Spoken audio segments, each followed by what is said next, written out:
This is Algebra 2 homework questions from lesson 113. 113. So I am on page 458. Number 1 is the first one. There were 19 nickels, dimes, and quarters. That means when they added them up, counted them, nickels, dimes, and quarters. Nickels plus dimes plus quarters, there were 19 of them in the pot. James noted that their value was $2.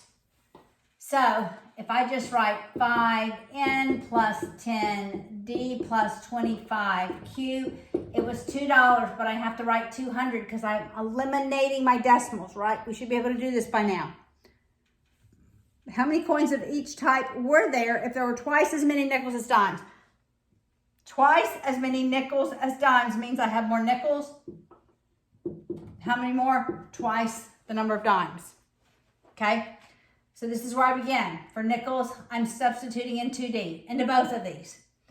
So in that first equation, it's 2d plus d plus q is 19. So that's 3d plus q is 19. And this one I'll substitute in 2d here. So that's 5 times 2d plus 10d plus 25q is 200. Should have written this over a little bit more. So we end up with 10d plus 10d plus 25q is 200. So I have 20d. 20d plus 25q equals 200. All right, I have these two equations right here. I think I'm going to use substitution. I'm going to solve for quarters. Quarters equals 19 minus 3 times the number of dimes. I'm going to substitute that in for quarters. So I have 20 times the number of dimes plus 25 times 19 minus 3d equals 200. Now I have to multiply. So I have 20d plus 25 times 19 is 475 minus 75d is 200. So I'm going to subtract the 475 from both sides, combine my like terms. What is that? Negative 55d equals negative 275. Divide both sides by negative 55. So we have 275 divided by 55. Number of dimes I have is 5. Okay, I have 5 dimes. If I have 5 dimes, I'm going to go back here and solve for quarters. So the number of quarters is 19 minus 3 times the number of dimes, that's 15. 19 minus 15, that took me a while, huh? 4. 4 quarters, 5 dimes, that makes 9. So I have to have 10 nickels to get to 19. Nickels is 10. All right, let's see. How much is 10 nickels? Let's see if we get to $2. Okay, 4 quarters is $1. 10 nickels is 50 cents. 5 dimes is 50 cents. That gets me to $2.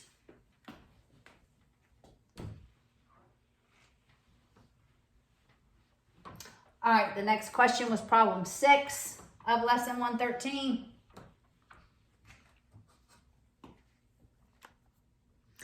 X equals ln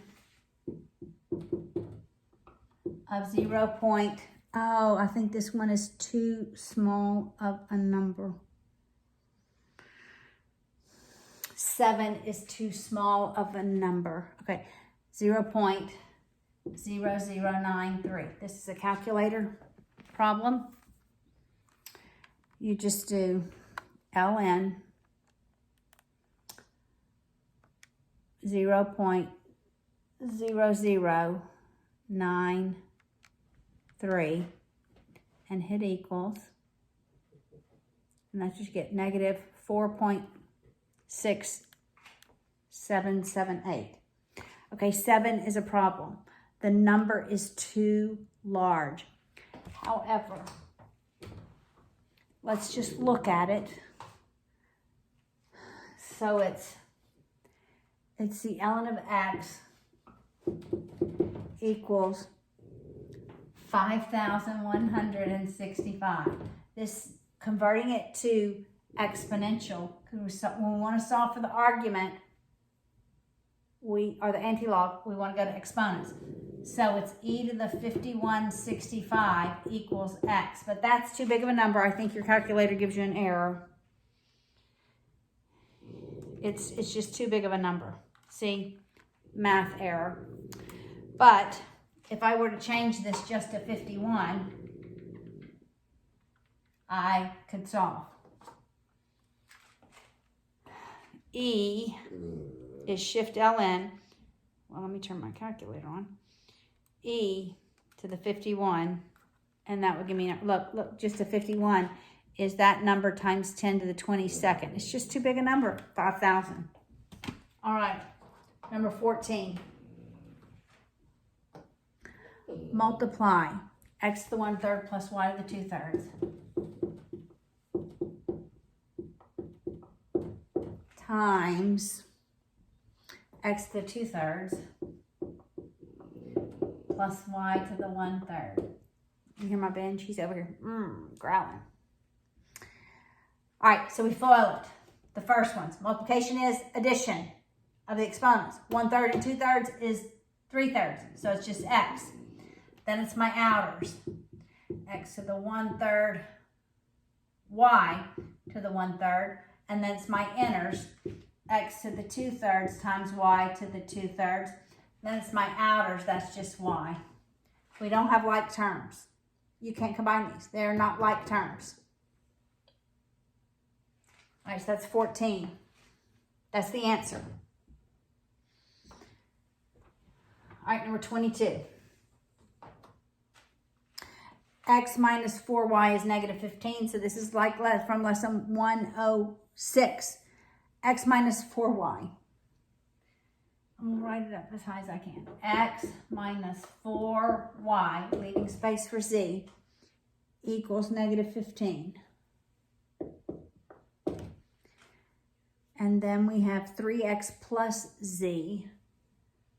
3x plus z equals 20. And then 2y minus z. 2y minus z equals 5. Well, I'm going to eliminate the z's by adding these last two equations. So I'm going to take these last two equations and I'm going to add them. The z's eliminate. I'm left with 3x plus 2y is 25.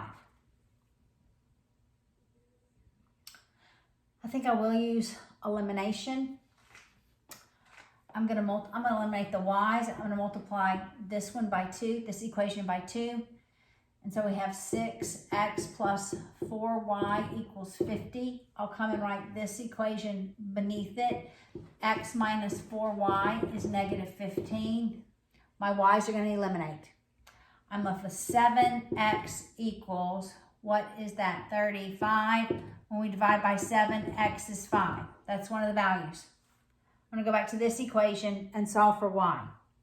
So it's 5 minus 4y is negative 15. I'm going to subtract 5 on both sides. I'm left with negative 4y equals negative 20. Divide both sides by negative 4. The value of y is positive 5. So x is 5, y is 5. Z, I think I'm going to go back to this middle equation, 3x plus z. So 3 times the value of x plus z is 20. Oh, wow. Z is 5 too. I'm going to subtract 15. The value of z is 5 as well. All right, number 28. We're going to solve by factoring. So this goes back to 105 as well.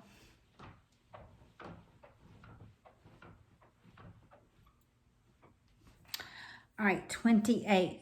2x cubed. All right, so I have 2x cubed equals negative x squared plus 3x. We'll move everything to the left. So we have 2x cubed plus x squared minus 3x equals 0. I asked myself, is there anything I can factor out of every term? And I can factor out an x.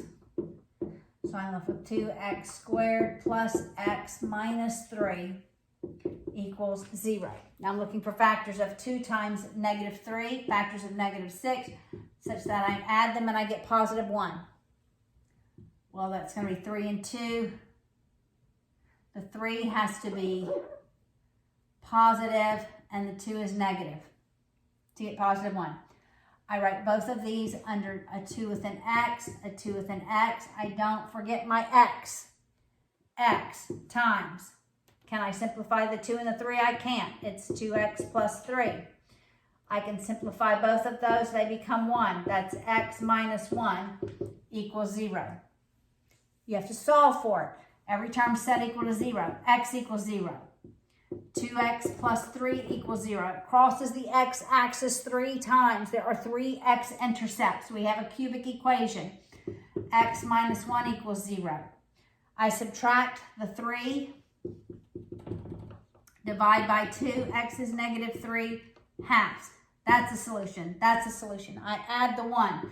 X is 1. There are 3 solutions to problem 28. All right, problem 30.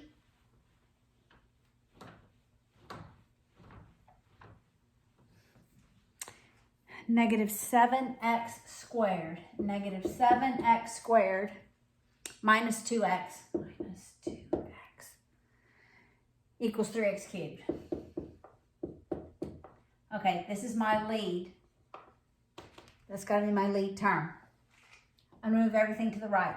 So I have 0 equals 3x cubed. I add that 7x squared. I add the 2x.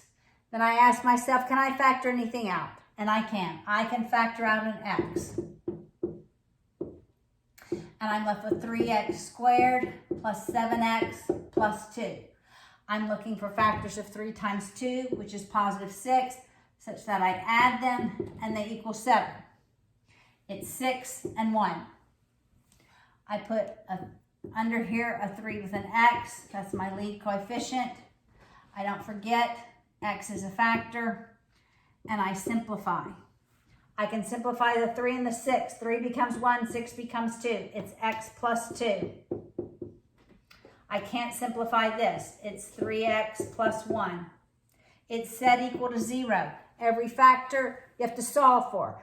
There's 3 zeros. Set each one of them equal to 0. X equals 0. No simplification needed. X plus 2 equals 0. I subtract the 2. The value of x is negative 2. 3x plus 1 equals 0. I subtract the 1. And then I divide by the 3. X is negative 1/3. All 3 of these places is where x intercepts the y-x axis.